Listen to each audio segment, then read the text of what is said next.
И из этого уходят.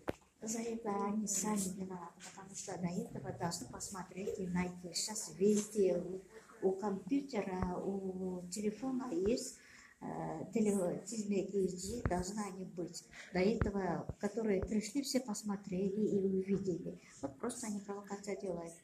Бирок эже биз башка жактарга да барып көрдүк, ал жерде эшикте илинип турган турбайбы? Списоктон эмес. До этого не видели.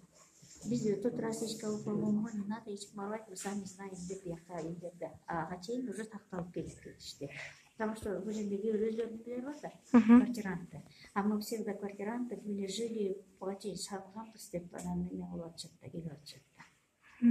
Просто провокация жанта бере эч кандай эч нерсе болбой элек жок. Вот азыр это биздин ичиндегилер нормально өтүп атат, нормально кирип атат, ага милициялар жөө керекпи, жөө бербейбиз. А бул жакта очередь эшиктеги бул жакта. Очередтердин баары азыр соблюдение менен кирип атабыз да. Мындай анда оптом кирип койсок, бул жерде үстү-үстүнө эме болуп калат да.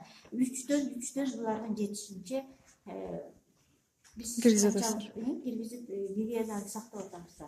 Рахмат.